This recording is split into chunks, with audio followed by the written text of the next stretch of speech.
Hello दोस्तों, स्वागत है आप सभी का हमारे YouTube चैनल पाठ्यकला में। दोस्तों, UGC net JRF political science से संबंधित हम लोग हिंदी में अलग अलग टॉपिक से, सिलेबस से प्रश्नों को देख रहे हैं और पिछले 2 लेक्चर्स में 60 क्वेश्चंस हमने राजनीतिक सिद्धांत से संबंधित डिस्कस किया हुआ है हमारे चैनल पर। ठीक है, सिद्धांत से संबंधित।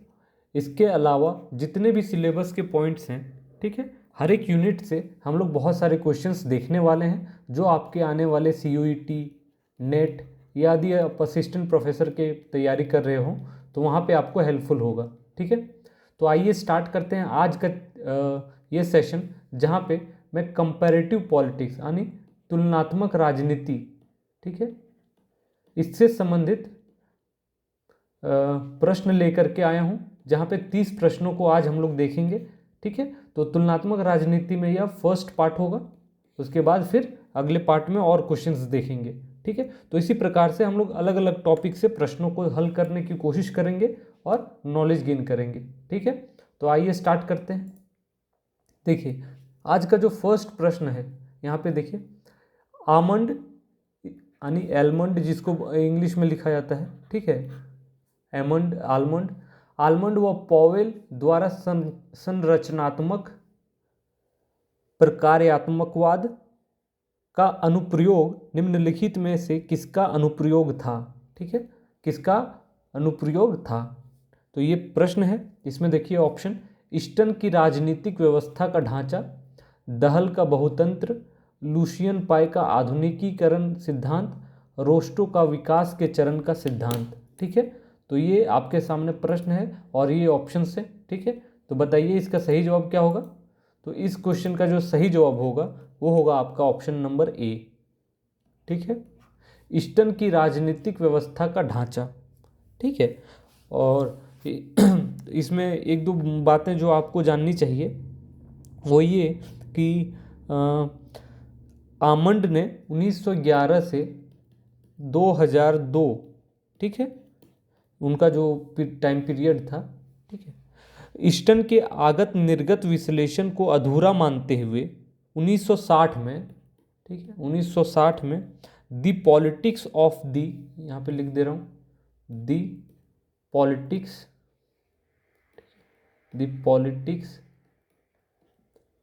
ऑफ द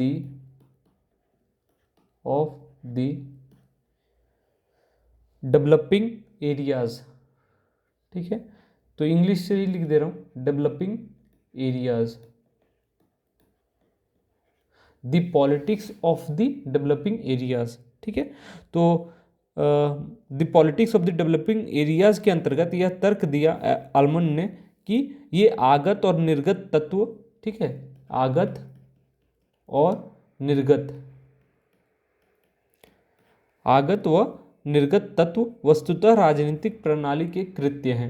ठीक है, तो ये इसका जो सही जवाब होगा ऑप्शन नंबर ए। अगला प्रश्न हम लोग देखते हैं। दूसरा प्रश्न यहाँ पे देखिए, लुशियन डब्ल्यू पाई, ठीक है, लुशियन डब्ल्यू पाई की राजनीतिक विकास की अवधारणा की 3 प्रमुख विशेषताएं कौन कौन सी हैं? ठीक है, तो यहाँ पे दिया गया है, उसको बताना है। जैसे यहाँ पे ऑप्शन है समानता, क्षमता और संरचनाओं का विभिन्नीकरण, स्वतंत्रता, समानता और संरचनाओं का विभिन्नीकरण, न्याय, समानता और क्षमता, ठीक है, स्वतंत्रता, न्याय और क्षमता। तो इसका सही जवाब क्या हो जाएगा? 2 का सही जवाब होगा ऑप्शन नंबर ए, समानता, क्षमता और संरचनाओं का विभिन्नीकरण। ठीक है, तो ये सही जवाब हो जाएगा। और ठीक है, विभिन्नीकरण या फिर यहाँ पे विभेदीकरण ये होगा। ठीक है, तो विभिन्नीकरण या विभेदीकरण। तो ठीक है, अब नेक्स्ट हम लोग अगला प्रश्न देखते हैं। किसने तर्क दिया है कि राजनीतिक घटनाओं के वैज्ञानिक दृष्टिकोण वाले किसी व्यक्ति के लिए एक स्वतंत्र तुलनात्मक पद्धति का विचार बेमानी लगता है? ठीक है, तो यह किसने तर्क दिया है? ऑप्शन देखिए, A N Eisenstadt, Arend Lijphart, Gabriel Almond, Harold Lasswell. तो बताइए इसका किसने तर्क दिया है यह? तो इस सवाल का जो सही जवाब होगा वो होगा ऑप्शन डी, हेरोल्ड लासवेल। ठीक है, तो उन्हीं का यह कहना था। ठीक है, और ये एक अमेरिकन पॉलिटिकल थिंकर थे। ठीक है, पॉलिटिकल साइंटिस्ट। ठीक है, और नए राजनीतिक विज्ञान के विकास का कार्य, ठीक है, प्रथम विश्व युद्ध के बाद अमेरिकी राजनीतिक विज्ञानियों द्वारा प्रारंभ किया गया। ठीक है, जो न्यू पॉलिटिकल साइंस है उसका, और इसके अंतर्गत वैज्ञानिक दृष्टिकोण पर जोर दिया गया। ठीक है, चार्ल्स मेरियम, हेरल्ड लॉसवेल तथा डेविड ईस्टन जैसे विद्वानों ने नए राजनीति विज्ञान के विकास में महत्वपूर्ण भूमिका निभाई। जो जो नए राजनीति विज्ञान के बारे में बात होती है, ठीक है, इसमें कौन कौन से लोगों ने इम्पोर्टेंट भूमिका निभाई? तो पहला तो हो गए हेरोल्ड लॉसवेल। ठीक है, फिर चार्ल्स मेरियम, यहाँ पे लिख दे रहा हूँ, चार्ल्स मेरियम, फिर डेविड ईस्टन, और तीसरे जो हैं उनका नाम यहाँ पे लिख दे रहा हूँ, उसका नाम चार्ल्स मेरियम, डेविड ईस्टन और हेरोल्ड लासवेल। ये तीन ही लोग थे। ठीक है, तो याद रखना है इसको। इन्होंने नए राजनीति विज्ञान के विकास में अच्छा इंपॉर्टेंट भूमिका निभाया है। अगला प्रश्न देखिए, आलमंड और वर्बा द्वारा वर्गीकृत, ये दो लोग थे, इनके द्वारा वर्गीकृत राजनीतिक संस्कृति में निम्नलिखित में से क्या सम्मिलित नहीं है? ठीक है, पहला संवैधानिक राजनीतिक संस्कृति, संकुचित राजनीतिक संस्कृति, प्रजाभावी राजनीतिक संस्कृति, सहभागी राजनीतिक संस्कृति। तो ये एमपी असिस्टेंट प्रोफेसर एग्जाम में पूछा जा चुका है। ठीक है, तो बताइए इसका सही जवाब क्या होगा? ऑप्शन नंबर ए, संवैधानिक राजनीतिक संस्कृति, यह सम्मिलित नहीं है। ठीक है, और इन दोनों की एक चर्चित बहुत पुस्तक रही थी जिसका नाम है द सिविक कल्चर। ठीक है, जो कि पब्लिश हुई थी 1963 में। तो इस बुक को भी नोट डाउन कर लीजिए। अगला प्रश्न देखिए, गैब्रियल आलमंड ने राजनीतिक व्यवस्था के लिए एक वैचारिक ढांचा तैयार किया। उनकी प्रणाली के अनुसार निम्नलिखित में से कौन सा राजनीतिक व्यवस्था की 4 विशेषताओं में से एक नहीं है? ठीक है, तो जो 4 विशेषताएं बतलाई गई उनमें से कौन सा एक नहीं है? यहाँ पे ऑप्शन देखिए, सभी राजनीतिक प्रणालियों में समान राजनीतिक कार्य किए जाते हैं, सभी राजनीतिक संरचनाएं बहुक्रियाशील हैं, सभी राजनीतिक प्रणालियों में संरचनाएं होती हैं, एक प्रणाली के भीतर एकीकरण। तो क्या सही जवाब होगा? ऑप्शन डी, एक प्रणाली के भीतर एकीकरण। ठीक है, तो यह नहीं होगा। ठीक है, तो उनकी जो विशेषताएं थी उनमें से एक नहीं है, तो एक प्रणाली के भीतर एकीकरण नहीं होगा।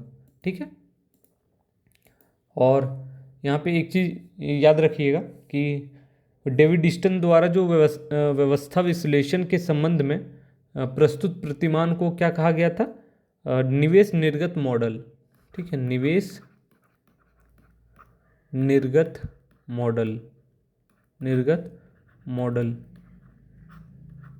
ठीक है, तो डेविड ईस्टन द्वारा व्यवस्था विश्लेषण के संबंध में प्रस्तुत प्रतिमान को निवेश निर्गत मॉडल के नाम से जाना जाता है।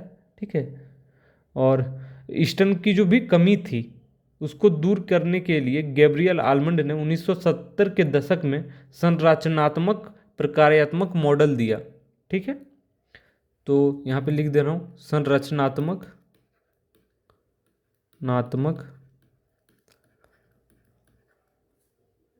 प्रकार्यात्मक मॉडल। ठीक है, यह किसके द्वारा दिया गया? तो यह दिया गया गैब्रियल आलमंड के द्वारा,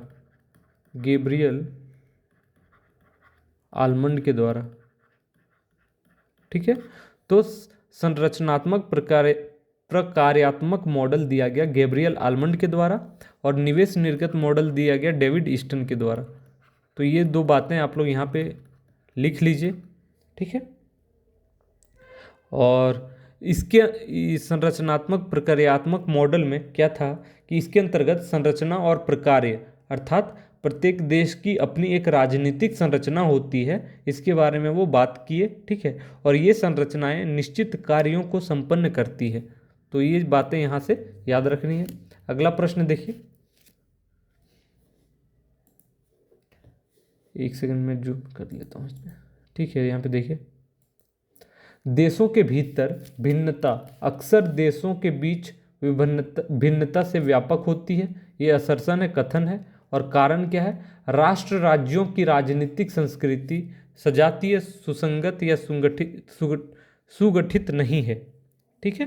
तो इसमें बताना है कि क्या सही है। तो इस क्वेश्चन का जो सही जवाब होगा ऑप्शन सी, जहाँ पे दोनों सत्य हैं तथा आर ए की सही व्याख्या कर रही है, ठीक है। तो ये बात यहाँ पे याद रखनी है, ठीक है। एक बात आप लोग नोट डाउन कर लीजिए कि जो राजनीतिक संस्कृति का जो आविष्कारक है वो कौन है? तो यहाँ पे याद रखिएगा गैब्रियल आलमंड,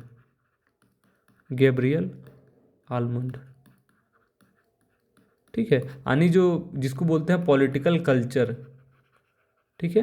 तो राजनीतिक संस्कृति के निर्माता या फिर जो बोलेंगे इसके विकास में सबसे महत्वपूर्ण भूमिका जिन्होंने निभाया या आविष्कारक जो हैं वो गैब्रियल एलमंड है, ठीक है। और एलमंड ने सर्वप्रथम जर्नल ऑफ पॉलिटिक्स के अंतर्गत, यहाँ पे लिखिए जर्नल ऑफ पॉलिटिक्स, इसी के अंतर्गत अपना एक लेख प्रकाशित किया था, जो अपना एक आर्टिकल लिखा था उन्होंने, उसका नाम था कंपैरेटिव पॉलिटिकल सिस्टम,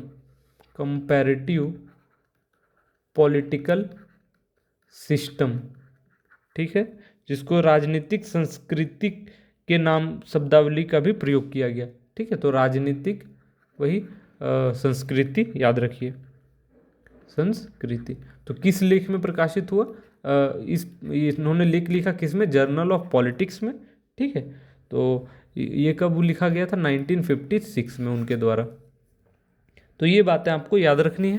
अगला प्रश्न हम लोग देखते हैं।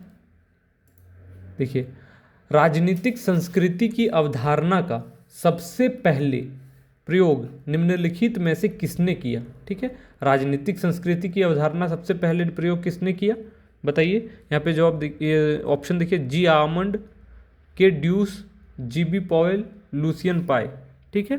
तो इसका सही जवाब क्या होगा? इसका सही जवाब होगा ए, ठीक है। तो इन्होंने ही किया, ये आलमंड है, इनका नाम कहीं कहीं पे मिस्टेक से लिखा हुआ है। तो गैब्रियल आलमंड, जी आलमंड, ठीक है, गैब्रियल आलमंड। बस उनसे संबंधित हमने पॉइंट्स देख लिए हैं पहले भी। अगला प्रश्न देखिए, निम्नलिखित में से कौन सा सतत विकास का अभिलक्षण नहीं है? ठीक है, नहीं है। ऑप्शन, पीढ़ीगत सभ्यता के सिद्धांत पर आधारित, दूसरा पर्यावरण हास्य के बिना विकास, भविष्य की आवश्यकताओं के समझौता किए बिना वर्तमान आवश्यकताओं को संतुष्ट करना, या फिर अनियंत्रित विकास। तो कौन सा सतत विकास का अभिलक्षण नहीं है? तो डी, ठीक है। बाकी ये लक्षण हैं सतत विकास के, ठीक है। अगला प्रश्न यहाँ पे देखिए, निम्न में से कौन सा कथन तुलनात्मक राजनीति में कार्ल डब्ल्यू ड्यूश के संचार दृष्टिकोण से संबंधित है? ठीक है, कार्ल डब्ल्यू ड्यूश, इंग्लिश में इस तरीके से लिखा जाता है, कार्ल डब्ल्यू ड्यूश, ठीक है, के संचार दृष्टिकोण से संबंधित है। और यहाँ आप ऑप्शन देखिए, राजनीतिक व्यवस्था सूचना के आधार पर काम करने वाली मशीन के समान है, उनके सिद्धांत में गतिशीलता के लिए साम्य के स्थान पर समस्थिति का प्रयोग होता है, संरचना और प्रकार्यवाद पर बल दिया जाता है, निर्णय प्रकारों को अधिक महत्व दिया जाता है। तो कौन सा विकल्प में से सही उत्तर का यहाँ पे चयन करना है? ठीक है, तो इसका सही जवाब क्या हो जाएगा? ऑप्शन ए, केवल ए और बी, ठीक है। तो यहाँ पे देखिए, सिर्फ ये और ये, तो यही दोनों सही हैं, ठीक है। तो इस पॉइंट को याद रखिएगा। और इसमें इस जो इन्होंने इस सिद्धांत दिया ठीक है। संचार सिद्धांत जो इन्होंने दिया, संचार सिद्धांत, ये भी पूछा जा सकता है किनके द्वारा दिया गया, तो कार्ल डब्ल्यू डुइस के द्वारा। तो संचार सिद्धांत के अनुसार राजनीतिक व्यवस्था सूचना के आधार पर काम करने वाली मशीन के समान है। इस सिद्धांत में गतिशीलता के लिए साम्य के स्थान पर समस्थिति का प्रयोग होता है। ठीक, तो अगला प्रश्न, आधुनिकीकरण और क्षय के सिद्धांत की धारणा निम्नलिखित में से किसकी है? आधुनिकीकरण और क्षय के सिद्धांत की धारणा, ऑप्शन एल पाई, हंटिंगटन, लिपसेट, रोस्टो। तो बताइए इसका सही जवाब क्या होगा? 11 नंबर का सही जवाब होगा ऑप्शन नंबर सी, हंटिंगटन। ठीक है, और सैमुअल पी हंटिंगटन इनका पूरा नाम था, सैमुअल पी हंटिंगटन, ठीक है। और इन्होंने अपनी एक रचना लिखी जिसका नाम भी लिख लीजिए आप लोग, पूछा जाता है,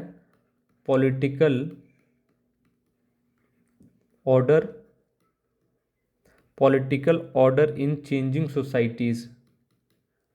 ठीक है, बुक का नाम है, तो इसको ऐसे भी लिख सकते हैं आप लोग, याद कर लीजिए इंग्लिश में ही, और यह पब्लिश हुई थी 1968 में। ठीक है, तो इन्होंने इसी पुस्तक में तर्क दिया है कि राजनीतिक विकास एवं आधुनिकीकरण में सीधा संबंध नहीं है। ठीक है, यानी राजनीतिक जो व्यवस्था है और राजनीतिक विकास एवं आधुनिकीकरण में सीधा संबंध नहीं है।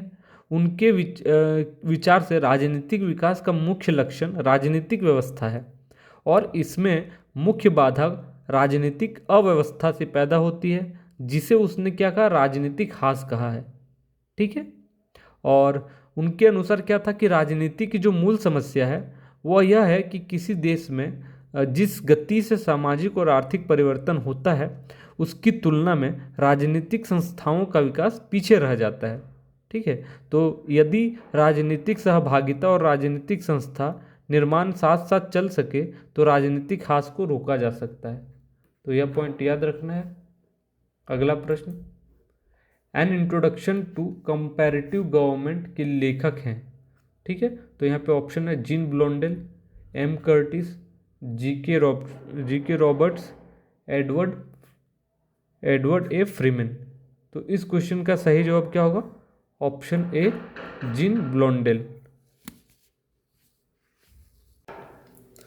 ठीक है, तो अगला प्रश्न देखते हैं। यहाँ पे देखिए, विकास की 3 दुनियाएं पुस्तक के लेखक हैं। ऑप्शन है ग्राहम वेलास, टेलकोट पार्सन्स, ठीक है, इरविन होरोविट्ज, लुसियन पाई। तो बताइए इसका सही जवाब क्या होगा? विकास की 3 दुनियाएं यह पुस्तक है, तो इसके जो लेखक हैं वो हैं आपके ऑप्शन नंबर बी, इरविंग होरोविट्ज। ठीक है, और यह पुस्तक पब्लिश हुई 1966 में, 1966 में। ठीक है, ग्राहम वेलास ने क्या लिखा था? इनकी एक बहुत इंपॉर्टेंट बुक है जिसका नाम है ह्यूमन नेचर इन पॉलिटिक्स। ठीक है, तो बुक का नाम इंग्लिश में ही याद करने की कोशिश करिएगा। ठीक है, तो ये लिख लीजिए आप लोग। अगला प्रश्न, राजनीतिक व्यवस्था विश्लेषण के अंतर्गत निवेश निर्गत विश्लेषण का संबंध है। ठीक है, तो किससे निवेश निर्गत विश्लेषण का संबंध है? ऑप्शन आलमंड और पॉवेल से, डेविड ईस्टन से, रॉबर्ट डल से, लुसियन पाई से। तो अभी हमने पहले भी देखा। ठीक है, तो इसका सही जवाब क्या हो जाएगा? ऑप्शन सी, डेविड ईस्टन से। ठीक है, तो जहां पे भी निवेश निर्गत विश्लेषण या मॉडल के बारे में बात होगी तो उसका सही जवाब डेविड ईस्टन होगा। ठीक है, तो और जो ईस्टन है वो राजनीतिक व्यवस्था के निवेश में मांगों और समर्थनों को सम्मिलित करता है। ठीक है, किसको सम्मिलित करता है? मांगों और समर्थनों। ठीक है, मांग को ईस्टन ने शासकों को संबोधित विन्यासित आकांक्षाएं या अपेक्षाएं कहा है। ईस्टन के द्वारा निवेश का दूसरा पक्ष समर्थन माना गया है। ठीक है, समर्थन राजनीतिक वस्तुओं की तरफ अभिमुखी होते हैं। ठीक है, ईस्टन की राजनीतिक व्यवस्था में महत्वपूर्ण संगठक निर्गत है। निर्गत दो प्रकार के हो सकते हैं, ठीक है। निर्गत जो है वो दो प्रकार के हो सकते हैं। कौन कौन? एक तो सत्तात्मक या आधिकारिक निर्गत, ठीक है। तो पहला जो होगा वो आधिकारिक निर्गत, आधिकारिक निर्गत, ठीक है। और दूसरे प्रकार के निर्गत संबद्ध निर्गत, संबद्ध, ठीक है, संबद्ध निर्गत। तो ये बात आप लोग याद रखिएगा। अगला प्रश्न, निम्न में से कौन सा तत्व राजनीतिक संस्कृति के निर्माण में सबसे महत्वपूर्ण भूमिका निभाता है? ठीक है, तो राजनीतिक संस्कृति के निर्माण में सबसे महत्वपूर्ण भूमिका निभाने वाला कौन है? राष्ट्र, राज्य, विश्वास एवं मूल्य, रीति रिवाज या कोई नहीं? तो इस प्रश्न का सही जवाब होगा सी, विश्वास एवं मूल्य, ठीक है। तो विश्वास एवं मूल्य हैं जिसके माध्यम से उसकी प्रकृति एवं उसके द्वारा होने वाले कार्यों के प्रति विश्वास का होना आवश्यक होता है राजनीतिक संस्कृति के निर्माण में, ठीक है। और वह अपने मूल्यों के प्रति भी जागरूक होते हैं, तो इसलिए यह जवाब सही है। अगला प्रश्न, राजनीतिक संस्कृति शब्द युग्म का प्रयोग सर्वप्रथम किसके द्वारा किया गया इस शब्द का? ठीक है, तो यहाँ पे सही ऑप्शन क्या होगा? 16 का सी, आलमंड व सिडनी वर्बा, जिन्होंने द सिविक कल्चर नामक पुस्तक लिखी, ठीक है। कब पब्लिश हुई? 1963 में। यह बात हमेशा याद रखनी है, ठीक है। और सिडनी वर्बा के अनुसार क्या था कि राजनीतिक संस्कृति में जो अनुभाविक विश्वासों, अभिव्यक्तात्मक प्रतीकों और मूल्यों की वह व्यवस्था है जो उस परिस्थिति अथवा दशा को परिभाषित करती है जिसमें राजनीतिक क्रिया संपन्न होती है, ठीक है।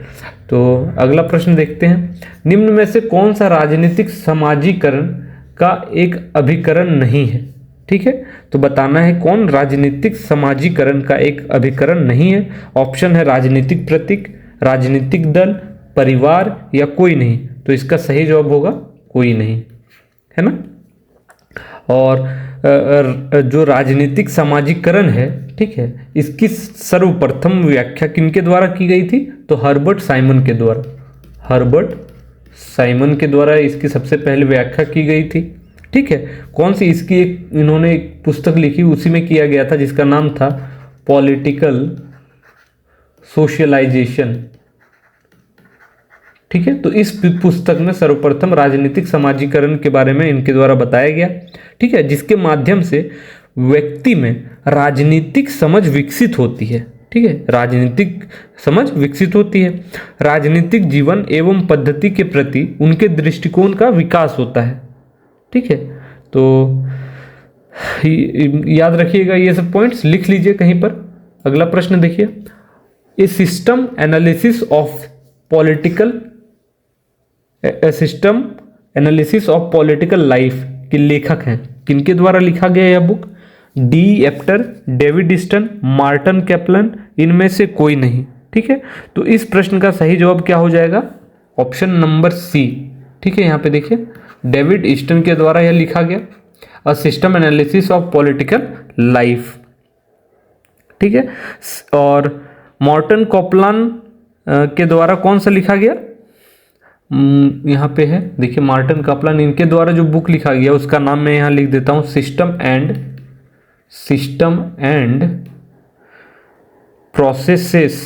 प्रोसेसेस इन इंटरनेशनल पॉलिटिक्स, ठीक है। तो यह बुक मार्टन कैप्लन के द्वारा लिखी गई है, याद रखिएगा। डेविड ईस्टन के द्वारा a system analysis of political life, और यहाँ पे देखिए डी एप्टर है, ठीक है। तो इनकी एक जो बुक है उसका नाम भी नोट डाउन कर लीजिए। इसका नाम है, जो इन्होंने बुक लिखा, the Gold Coast in transition. यह बुक इन्हीं के द्वारा लिखा गया, डेविड एप्टर के द्वारा। तो ये तीनों बुक का नाम आपको याद रखना है। अगला प्रश्न देखिए, निम्न में से कौन आलमंड द्वारा प्रतिपादित राजनीतिक व्यवस्था का आगत नहीं है? ठीक है, नहीं है पूछा गया है। तो आलमंड द्वारा जो प्रतिपादित राजनीतिक व्यवस्था है उसका आगत कौन सा नहीं है? ऑप्शन देखिए, हित समूहन, अंतःपाशी, हितमुखरण राजनीतिक संप्रेषण। तो इस क्वेश्चन का जो सही जवाब होगा वो होगा सी, अंतःपाशी। ठीक है, और इसमें कौन कौन से शामिल हैं? तो हित समूहन शामिल है, हित मुखरन शामिल है और राजनीतिक संप्रेषण शामिल है। ठीक है, अगला प्रश्न हम लोग देखते हैं। देखिए, निम्न में से कौन से लुसियन पाई के अनुसार राजनीतिक विकास के लक्षण हैं? ठीक है, और यहाँ पे ऑप्शन है समानता, विभेदीकरण, क्षमता या ये सभी। तो जो लुसियन पाई ने राजनीतिक विकास के लक्षण बतलाए हैं उनमें से यहाँ पे कौन उसके लक्षण है तो यहाँ पे बताना है। तो यहाँ पे सही जवाब होगा डी, ये तीनों समानता, विभेदीकरण या क्षमता, तीनों जो हैं राजनीतिक विकास के लक्षण हैं।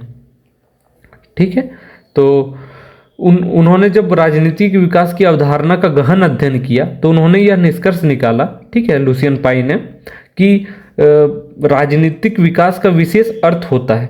ठीक है, वह राजनीतिक विकास को जनसंख्या व्यवस्था की कार्य क्षमता और संरचनाओं के आधार पर परिभाषित करता है। ठीक है, उनके अनुसार राजनीतिक विकास का संबंध 3 प्रकार की विशेषताओं से होता है। ठीक है, 3 प्रकार की विशेषताओं से होता है राजनीतिक विकास का संबंध, जैसे समानता, विभेदीकरण और क्षमता। तो ये उनके द्वारा बताया गया है। अगला प्रश्न हम लोग देखते हैं। यहाँ पे देखिए, गैब्रियल आलमंड के द्वारा प्रस्तुत राजनीतिक संस्कृति के त्रिस्तरीय विभाजन में निम्न में से कौन सम्मिलित नहीं है?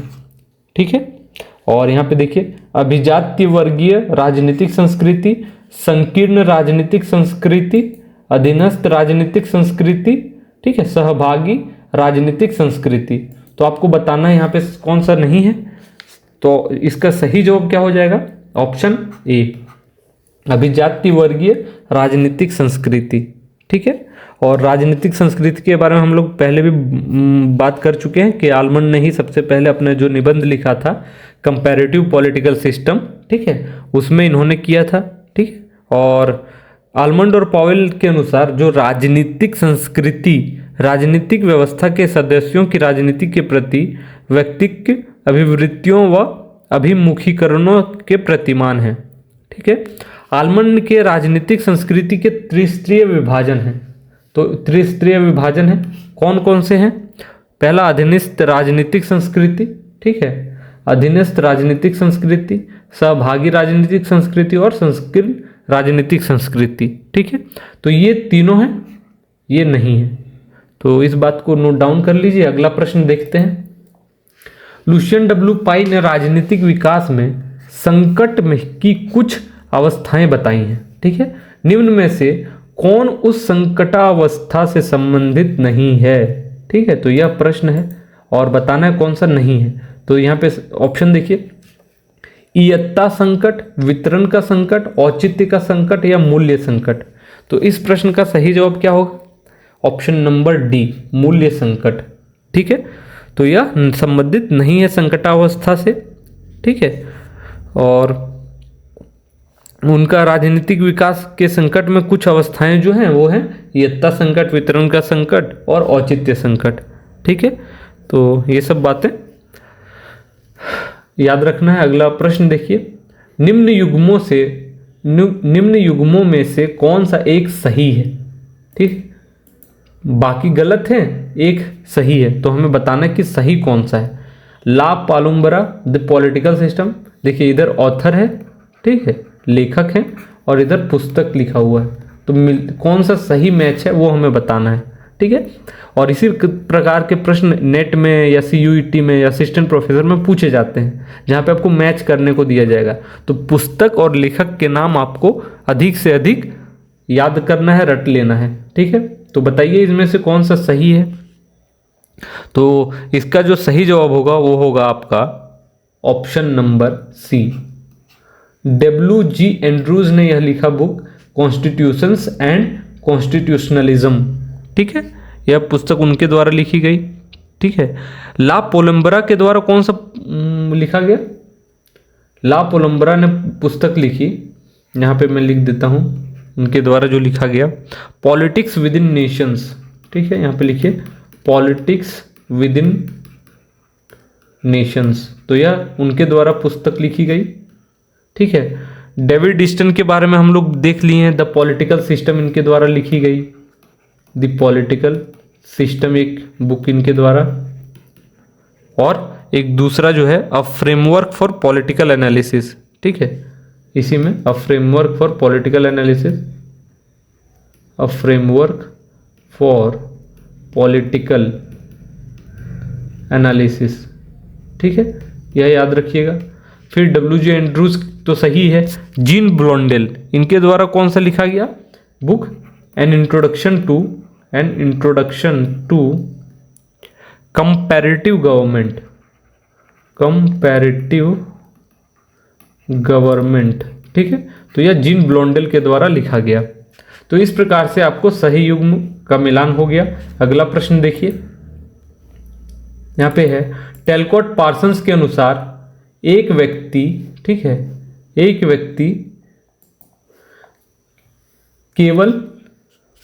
व्यक्ति केवल 3 माध्यमों से राजनीतिक व्यवस्था में क्रियाशील होने के लिए स्वयं को तैयार करता है। निम्न में से कौन सा एक मत सही नहीं है, कौन सा एक गलत है, हमें यह बताना है।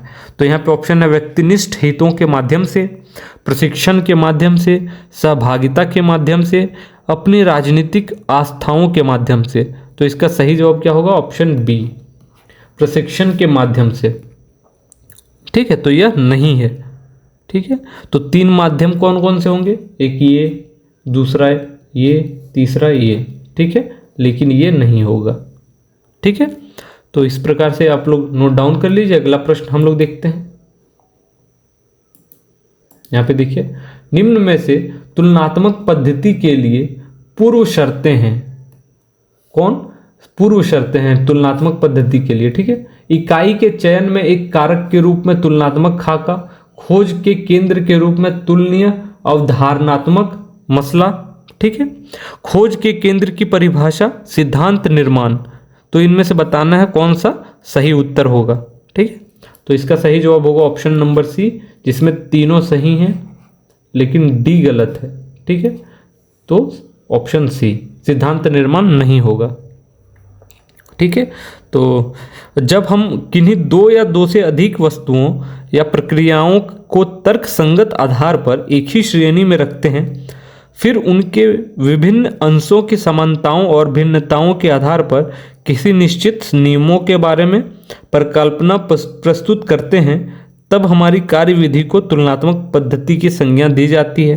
ठीक है, तो बस ये सब चीजें हैं, याद रखना है। अगला प्रश्न, निम्न में से कौन तुलनात्मक राजनीति को, ठीक है, राजनीति के परंपरागत दृष्टिकोण की विशेषता है। तो हमें बताना है। और यहाँ पे ऑप्शन देखिए, तथ्यों एवं मूल्यों को अलग करता है, ऐतिहासिक रूप से तथ्यों एवं मूल्यों को परस्पर संबंधित करता है, तथ्यात्मक विश्लेषण को त्यागता है, प्रामाणिक विश्लेषण को त्यागता है। तो इसका सही जवाब होगा ऑप्शन बी, ऐतिहासिक रूप से तथ्यों एवं मूल्यों को परस्पर संबंधित करता है। ठीक है, तो तुलनात्मक राजनीति के जो परंपरागत उपागम के अंतर्गत राजनीतिक संस्थाओं, संगठनों एवं सरकारों को तुलनात्मक अध्ययन किया जाता था। ठीक है, और इस अध्ययन के अंतर्गत तथ्यों और मूल्यों के मध्य परस्पर संबंध बताया जाता था। ठीक है, तो तथ्यों और मूल्यों के बीच। ठीक है, और तथ्यों की न्यूनता पाई जाती है। ठीक है, इसमें मूल्यों आदर्शों की अधिकता पाई जाती है और तथ्यों की न्यूनता पाई जाती है। तो अधिक मूल्य हो गए, आदर्श हो गए। ठीक है, लेकिन जो तथ्य हैं वो कम होंगे। जैसे उदाहरण के तौर पर लीजिए कि जैसे जब प्लेटो ने अपने समय में एथेंस और स्पार्टा की शिक्षा पद्धतियों का तुलनात्मक अध्ययन करके अपनी शिक्षा पद्धति प्रस्तुत किया, तो वो अध्ययन कैसा था, मूल्यात्मकता से ओतप्रोत था, किंतु तथ्य रहित नहीं था। ठीक है, तथ्य रहित नहीं था। तो ये बात है, जब उन्होंने तुलनात्मक अध्ययन किया, जो स्पार्टा में एजुकेशन सिस्टम था और एथेंस में एजुकेशन सिस्टम था। ठीक है, तो उन्होंने जो अपनी शिक्षा पद्धति प्रस्तुत किया, उसमें वो अध्ययन जो था मूल्यात्मकता से बहुत भरा पूरा था। ठीक है, किंतु तथ्य रहित नहीं था। तो ये बातें हैं। अगला प्रश्न देखिए, डेविड ईस्टन के बारे में है कि उनकी जो राजनीतिक प्रणाली है, ठीक है, की दृढ़ता की अवधारणा मूल रूप से निम्न में से किस विषय से ली गई है? ठीक है, एक सेकेंड। हाँ, डेविड स्टन की जो राजनीतिक प्रणाली की दृढ़ता की जो अवधारणा मूल रूप से निम्न में से किस विषय से ली गई है? ठीक है, और यहाँ पे ऑप्शन है जैविक विज्ञान से, संचार विज्ञान से, भौतिक विज्ञान से या सामाजिक विज्ञान से। तो इसका सही जवाब होगा जैविक विज्ञान, ऑप्शन नंबर ए। ठीक है, और जो उन्होंने अपनी जो पुस्तक लिखी थी पॉलिटिकल सिस्टम, उनकी जो बुक है डेविड स्टन की पॉलिटिकल सिस्टम, है ना, an inquiry into the state of political science,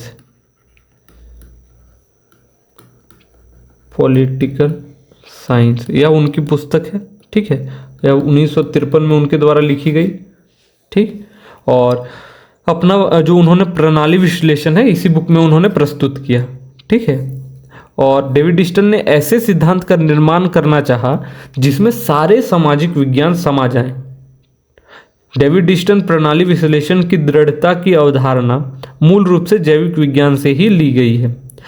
मतलब जिस प्रकार मानव शरीर की जो विशेषता है वही विशेषता प्रणाली विश्लेषण की है। फॉर एग्जाम्पल, मानव शरीर के समस्त अंग, ठीक है, एक दूसरे से संबंध होते हैं, वैसे ही समाज की सभी संस्थाएं एक दूसरे से संबंध है। ठीक है, तो ये उन्होंने बताया। फिर जिस प्रकार मानव शरीर के अंग एक दूसरे पर क्रिया करते हैं वैसे ही राजनीतिक प्रणाली में परस्पर क्रिया होती है। ठीक है, और जैसे हर एक अंग जो है वो एक दूसरे पर आश्रित है, वैसे ही प्रणाली विश्लेषण में जो अलग अलग संस्थाएं हैं जैसे कार्यपालिका, विधायिका, न्यायपालिका एक दूसरे पर ही आश्रित हैं। तो यह डेविड स्टन के द्वारा अच्छे से एक्सप्लेन किया गया। ठीक है, अगला प्रश्न देखिए, डेविड स्टन ने व्यवस्था की सृजनात्मक अवधारणा को किस पुस्तक में प्रस्तुत किया? ठीक है, तो व्यवस्था की सृजनात्मक अवधारणा को किस पुस्तक में प्रस्तुत किया? और देखिए यहाँ पे बुक है man and his government, social contract, the political system, D politics.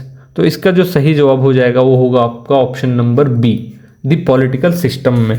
ठीक है, तो व्यवस्था की सृजनात्मक अवधारणा को द पॉलिटिकल सिस्टम में प्रस्तुत किया। यह बुक पब्लिश हुई थी 1953 में। ठीक है, और डेविड स्टन को किसका जनक माना जाता है? तो जनरली व्यवहारवाद, ठीक है, व्यवहारवाद, ठीक है, जिसको बिहेवियरलिज्म कहा जाता है उनका, एवं पोस्ट बिहेवियरलिज्म, उत्तर व्यवहारवाद। ठीक है, तो इनके जनक माना जाता है। डेविड स्टन को व्यवहारवाद एवं उत्तर व्यवहारवाद का जनक माना जाता है। ठीक है, और डेविड स्टन की जो अन्य बुक है उनमें से अ फ्रेमवर्क फॉर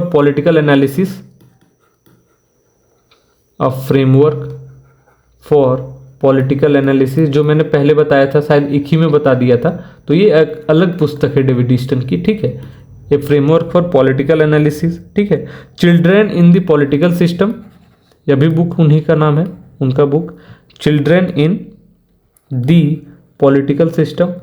तो जितने भी पुस्तकों के बारे में आप जान सकते हैं जानिए, और डेविड स्टन से संबंधित इन पुस्तकों को जरूर से लिख लीजिए, याद करने की कोशिश कीजिए। ठीक है, और फिर एक बुक है the analysis of political culture, political structure. ठीक है, तो ये सारी पुस्तकें डेविड स्टन से संबंधित है। ठीक है, आप लोग अच्छे से इसको नोट डाउन कर लीजिए और देख लीजिए कौन कौन सी बुक है उनके द्वारा लिखी गई। ठीक है, तो हम लोग अगला प्रश्न देखते हैं।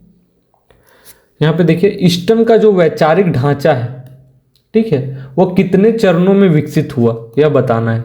4 चरण में, 2 चरण में, 5 चरण में या 3 चरण में? ठीक है, तो जो उनका वैचारिक ढांचा है वो कितने चरण में विकसित हुआ? तो ऑप्शन नंबर डी, 3 चरण में। ठीक है, और उनका जो मेनली कहना था कि 3 रूपों में कौन कौन से होगा। एक तो पहला हो जाएगा राजनीतिक व्यवस्था में निवेश, यहाँ पे लिख लीजिए राजनीतिक व्यवस्था में निवेश। ठीक है, दूसरा मांगों का रूपांतरण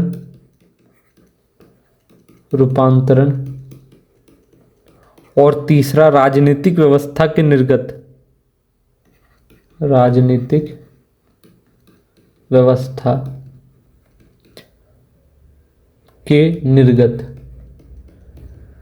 ठीक है। तो यह 3 रूपों में जनरली हुआ। ठीक है। और जैसे मैंने पहले भी बताया था कि जो ईस्टर्न का व्यवस्था सिद्धांत है वो निवेश, मांगों तथा निर्गत के आधार पर पर्यावरण में अंतःक्रिया करता है। ठीक है। तो इसको आप नोट डाउन कर लीजिए। अगला प्रश्न हम लोग देखते हैं। निम्नलिखित में से किसने संरचनात्मक रूपरेखा दृष्टिकोण स्ट्रक्चरल फ्रेमवर्क अप्रोच दिया? Max Weber, William Mitchell, Gabriel Almond और टैलकट पार्सन्स। ठीक है। तो इसका सही जवाब होगा option number B, Gabriel Almond. ठीक है। तो इन्होंने ही संरचनात्मक रूपरेखा दृष्टिकोण, जिसको कहा जाता है स्ट्रक्चरल फ्रेमवर्क अप्रोच, सीधा सवाल पूछा जा सकता है, इसको बहुत इंपॉर्टेंट मान करके नोट डाउन करके लिख लीजिए और याद करिए। ठीक है। संरचनात्मक रूपरेखा दृष्टिकोण, तो गैब्रियल आलमंड के द्वारा। ठीक है। इन्होंने नागरिक संस्कृति पर विशेष तौर पर से कार्य किया है आलमंड ने। ठीक है। और राजनीति में संरचनात्मक दृष्टिकोण प्रस्तुत किया है। इसको यंत्रवत दृष्टिकोण भी कहा जाता है, तो इसको भी नोट डाउन कर लीजिए। यंत्रवत दृष्टिकोण भी कहा जाता है। ठीक है। दृष्टिकोण भी कहा जाता है। अगला प्रश्न जो हमारा आज का लास्ट प्रश्न है वो हम लोग देखते हैं। तुलनात्मक राजनीति में प्रयोगात्मक पद्धति का विकल्प क्या है? ऑप्शन: केस स्टडी विधि, सांख्यिकी विधि, सत्ता मीमांसा विधि, अनुभवजन्य विधि। तो इसका जो सही जवाब होगा वो होगा आपका ऑप्शन नंबर सी, सांख्यिकीय विधि। ठीक है। तो तुलनात्मक राजनीति में प्रयोगात्मक पद्धति का विकल्प यही है। ठीक है। और तुलनात्मक राजनीति का जो जनक है वो किनको माना जाता है? इनका जनक जो माना जाता है वो अरस्तु को माना जाता है। आप लोगों को पता होगा ये बात, है ना। ठीक है। और प्रयोगात्मक पद्धति का आशय किससे है? ये जो पद्धति इसका मतलब हो गया वैज्ञानिक पद्धति। ठीक है।